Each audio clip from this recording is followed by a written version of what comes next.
Fallout 4 has survival mode, Fallout New Vegas has hardcore mode, Fallout 3 has the exit to desktop button, but Skyrim doesn't have some special difficulty setting to make the game harder. Luckily for everyone except me, there's a mod to fix that. Can you beat Skyrim in chaos mode? We should begin with a description of the mod. Randomizes item lists, enemies, and enchantments, adds chaos mode. Mod is considered unstable. Sounds lovely, doesn't it? But what is chaos mode, you might be wondering? We'll get there. The New Vegas randomizer randomized NPC heights, weapons, armors, inventories, weather, that sort of stuff. This Skyrim randomizer, that's what this is, does that, but it also has an option to enable chaos mode, and it's exactly what it sounds like. You can think of chaos mode as a randomizer's randomizer. Chaos mode extends the randomizer to pretty much everything except for textures.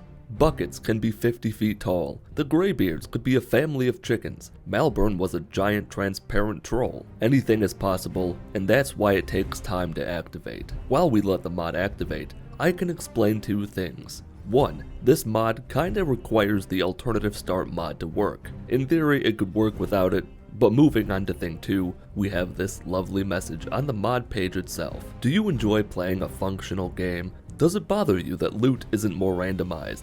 Do you want the game to crash more? Well, then this is the mod for you. I want it to fall apart, I'm counting on it, but I also want it to be somewhat playable, so I'm taking as many precautions as I can. If I'm jumping into an active volcano, you can be damn sure I'm gonna wear my oven mitts. Besides, I've already gotten through the intro of Skyrim in so many different scenarios, this one is fine. I went with an orc because being a random race wasn't an option like it was before you were born. If you don't remember seeing that option, you probably failed a skill check somewhere. Choice 1 was to randomize world items to allow things like a wheelbarrow of cheese to become a fork or an enchanted dragonstone chess piece. Choice 2, I played it safe. I assumed hostile guards would cause problems bigger than those I was already planning on starting myself. Choice 3, every enchantment is random, but I didn't go all the way to making them random every single time they're used. I did try it in a different save. Here's a glimpse of what that looks like, and it's horrible. Last choice, what do I do with my life? It's a big one. I left it to chance, went to bed, snagged baby's first sword, watched the dresser disappear before my very eyes, woke up in a brothel, found some absurd armor, executed a dead toddler who was brought back from the dead, took an eye the size of one of my own from the fireplace,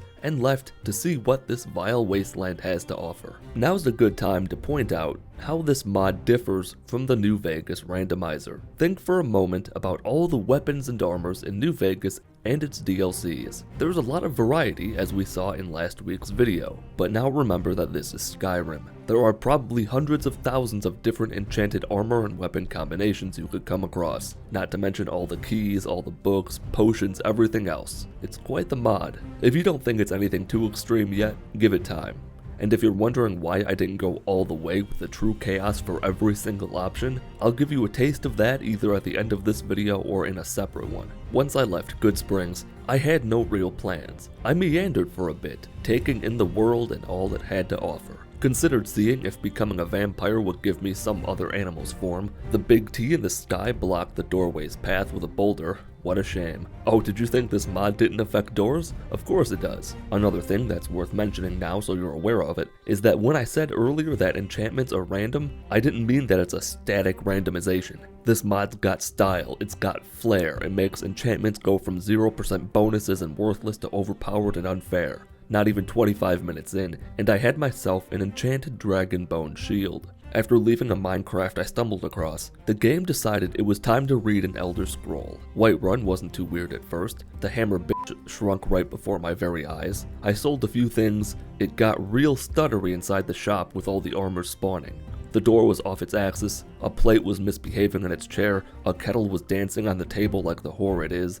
The battle bear seemed to exist everywhere inside the building all at once. It was a mess. I found a giant kid with transparent legs chasing its imaginary goblin friend. I bet that's a sentence that hasn't been said before in human history. One of the Whiterun guards was a tracing papier-mâché dragon. How fun. Inside the dragon keep, I noticed that the Jarl had not yet ascended to his true form, which of course comes after his final form. He's a man of many creatures, let's just say that. I don't even know what the Farengar is supposed to be. The smoke monster escaped the island. I got mentally Nagasaki'd by this guy in the stables. Carriage driver was missing his horse. Obviously he was not the son of a shepherd. I rode to Riften stables for later, returned to the stables at Whiterun, and made my way to Helgen to begin the game. What's the quickest way there? A horse bought from the finest pony store in all the land. The motherfucker who broke into my car on Christmas morning struck again. My horse that was promised to me by the tentacle man was nowhere to be found. It's like GameStop all over again. I hate to do this, but we've got ourselves a little issue. And of course by we, I mean Mental Paul wanting to include everything that happened in the video, and Video Editor Paul wanting to speed this the f*** up because I'm not even halfway through the first of 7 different recordings for this playthrough, and we're already beyond 1,000 words. That's it. I'm flipping out all my tricks for this one. If my knuckle wasn't still sore after punching the roof of my car because I hit the same deer twice a few days ago, I'd crack my knuckles.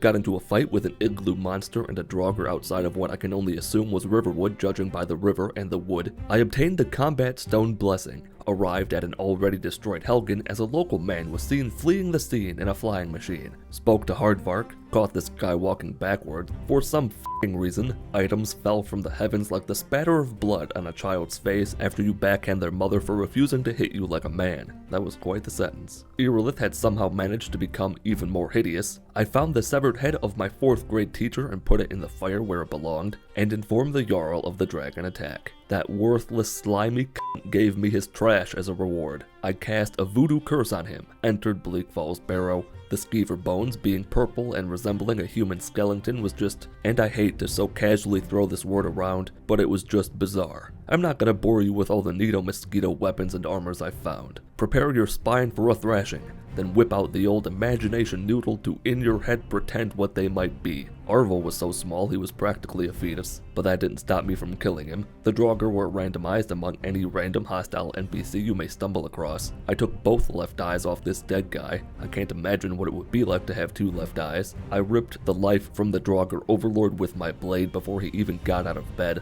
Left the crypt. A bunch of armor was just sitting there, so I stole a lot of it. I quit to do something, probably food related, and when I came back I couldn't remember what it was I wanted to keep and what it was I wanted to get rid of, or what my plan was for getting it to a merchant because I sure as wasn't walking while over encumbered. After this big naked man with a sword killed me several times, I did the only thing I could think of. I turned into an angry dad on a road trip, turned around, and went home with nothing.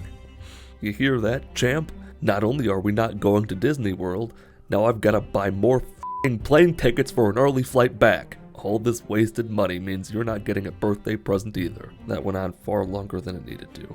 I found a ditto in a box that takes the form of whatever the last selected item was. It crashes the game when you try to attack something with it. Ysolda was looking rather majestic. Have you noticed yet that the trees and bushes and can be huge too? This single plant bugged me more than you could ever hope to understand. Farengar is now an even smaller purple light monster. The Jarl told this guy to take it easy, and he did that by f***ing exploding. Just look at this absolute f***ing monster of a tree. Out to the dragon attack, the Jarl sent his C team, a goblin, a floating glowing eyeball. Yes, it has a weapon, don't think it came to this rumble with its pockets empty looking for things to steal. Irilith has gone completely insane, and the dragon fight was not very interesting. I've got good weapons for the first time ever. Back at the castle, I took my donkey and went to sell some shit to a guy who's now a stationary floating tornado man made of rocks. Next stop, all aboard the Greybeards. Guess what? We're there. And there is here, and here is where the bad happens. We're getting unstable now. Just look at this utter nonsense.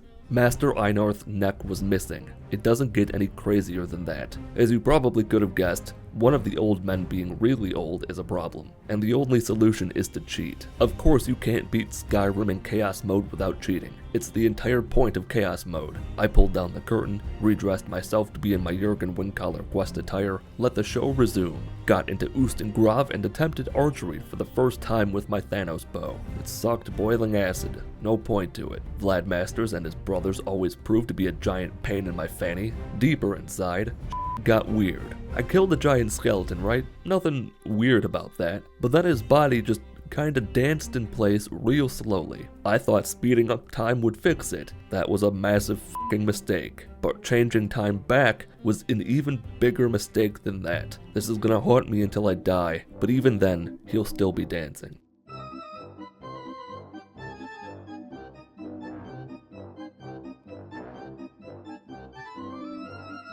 I got the note. Farengar was testing a crazy new rich get quick scheme. The Jarl finally took a step in the right direction. Delphine, the giant wouldn't fit into her own basement, so we chatted in her bedroom with the door open. On the way to kill a dragon, I took a swim like an ordinary person. Tried to finish the Greybeards thing, it didn't work out. Tried to ride the horse I bought that's now turned into what's-her-name from Cyberpunk 2077. The fun thing about what I just said is that it's vague enough to only be a spoiler if you know who I'm talking about. I arrived at Kyan's Grove to slay my distant cousin. I didn't expect him to be a shiny dragon, but I'm as lethal as a cocky 10-year-old on a winning streak. I stuck a knife in that scaly f***'s eye hole. A trio of thugs tried to cut me down in my prime. Delphine embraced a new lifestyle as a living statue. Malborn was not at all what I expected him to be, seeing as I had no idea what he was in the first place. Gave him the usual shit. Briefly existed inside a mango. Rode to the party, and the dumb bird who was supposed to check my invite refused to show up. I might have the unbreakable skeleton key, but even the skeleton key has to respect the power of a restraining order. I called upon the Lord to unlock the door. Ellenwyn was looking fabulous, as was Malborn. The game really started to chug around here. Mr. Distracto was nowhere to be found, so I had to take matters into my own hands. I kicked down the door with the power of prayer, got my weapons, and started killing not the Thalmor. Believe it or not, with solid glass as a weapon, I was unstoppable. Trust me, I know about glass. Not only did I cut the f*** out of my knuckle by punching a picture frame, I've been driving with a broken side view mirror on my car for almost 18 months, and I've only had the replacement for about 17 and a half months. Who's next? Esbern, that slimy maggot crawling around in Riften's belly button. The overworld was all sorts of whacked out. I spent some time grinding restoration for reasons that escape me. I think maybe I wanted to use that lightning rune I'd found. The Jarl upped his security and finally installed a disco ball like I told him to. Grinded illusion up for a bit as well for similar unknown reasons. Spent at least 15 minutes in a bandit hideout being beaten to death in every room, hallway, and staircase in the building. Approached the Ratway. Went back to High Hrothgar because who the f*** knows what I was doing. Then I went back to farming illusion. Finally entered the Ratway. Some of the weapons couldn't decide if they wanted to be here or not. I passed through the criminal lounge. This Draugr kamikazed itself to crash the game. I tracked down the deaf woman who was hiding. Did horrible things that ended with her death because I could sense that she had a bucket hidden in her somewhere. Found little Esbern. The door to the Raggan Flagon was in the ground and wouldn't work properly, prompting me to teleport myself to Riften. Delphine couldn't understand how a goddamn door worked. It worked itself out eventually. I battled a dragon while walking on the water just like Moses did, ran into a bodiless human head goat along the side of the road, learned that God sure is cruel, systematically used the greatest mechanic in any video game, next to Commando Pro, to eliminate all the forsworn vanilla bitches from the premises. Approached the temple. Delphine just had to be the fucking centerpiece. Can't let anyone else have the spotlight. Pathetic midget Esbern refused to recite his presentation before me, forcing me to grab the reins off that deer I hit and take back control of this nightmare by setting the stage anew. Need to learn the clear sky shout. Arnold is still living in the past. He's still asking for the whistle I tricked his demented old mind into thinking I already returned. And adding a shout is harder than you'd think it would be. Irregardless, I commanded the wind to get out of my way, saw another head goat, learned alphabet combinations from the dragon, and breathed a sigh of relief. I don't have to do the fucking Dwemer shit because I already have a scroll. Naturally, I found a way to fuck it up and waste time. I enabled player controls to see if I could interact with anyone, checked the inventories of fallen idiots to see what they died with, took some of it to see if my fever dream would become reality, ran down the fucking mountain to see what else I could do in this world during this moment in time. That crashed the game. I didn't slam a banana on the ground with the intention of possibly slipping on it in the next round. Alduin showed up, and tragically he was boring. It was a shame how easily he was defeated, so I upped the difficulty and got annihilated. The issue was me trying to heal and swing at the same time, so I only did these halfway baby swings. It took me far more attempts to beat him than I thought it would, which I find odd, because he was the same as he always is, and I had great items for my level. Next came the Great Greybeard Invitational, hosted by none other than Malborn. I opted against doing the normal shenanigans, decided to have me a little Civil War party, saw an Inverto Spectre with a dragger, witnessed the might of the Mega Tree, and joined the Stormcloak Rebellion just in time to crush the Sideways Door Uprising. Doors are just as big of a threat as any other wasteland creature. Before taking on the Giant's quest, I saw this pair of glowing eyes with a sword taking a late night stroll on the town. Had a little science experiment to see what happens if you go underwater and equip the Jesus boots. Don't do anything until you reach the surface. I killed the flying snowball, battled an invisible Thalmor soldier that made horse sounds as I hit it, met up with Stonefist and the bravest men I'd ever seen outside a haunted crypt, and together we slaughtered the Imperial bastards. Then, I got smart. I found a master lock and abused the auto-resetting part of the lockpick minigame to grind the absolute motherfuck out of my lockpick skill. Initially, I let it go for about half an hour as I agonized over what food to order. I was overwhelmed by the options and couldn't make up my mind, so I went with nothing. Let the lockpick thing run for a little while longer with the sneaky stone activated. Got distracted by the concept of nachos and let it run for 2.5 hours, during which time I got distracted by things I can't speak of and forgot to put any kind of seasoning in my ground beef. Also forgot that I didn't have any chips or tortillas. It was one of the biggest disasters of my life. Believe it or don't, my lockpick skill still wasn't at 100 after almost 3 hours. With many perk points to my name, I upped the damage of one- and two-handed weapons by 20% each, reduced the cost of power attacks by 20% for both, reunited with Glegori inside the underground castle. My comrades went down in seconds, leaving little old me to battle the giants with nary a weapon worth its weight in my possession. Another setback was deeper inside the building. A claw is needed to get through the door, and the guy who's supposed to have it didn't show up. There's no way to fix that. I deleted another door to score another win for our team, got the crown for the king, returned to HQ, set the crown on the king's skull, opened the door to oblivion, joined the king's men outside of Whiterun to listen to the bear's overly long speech, and began crushing the town. To speak the truth, for the first time in this video, Whiterun was lame. The guards were still guards, they were just different sizes. The guys inside the Jar's house were random, but that didn't make up for anything. Let down, I decided that I didn't want to finish the quest. Spoke to the marble about the peace treaty, got both parties to agree against all odds, barely escaped the wrath of a courier, and the meeting failed before it ever really began. Also, I should point out that I have no idea where Lydia is or what happened to her. There was a big-ass Draugr, the ghost of a moose, the biggest f***ing dragon in Skyrim histories, and predictably the meeting went nowhere. I played with the console commands to get me to the point where I could summon the dragon in the giant cage. Also gave myself the shout since Esbern's burnt skeleton wouldn't help me. Called the dragon,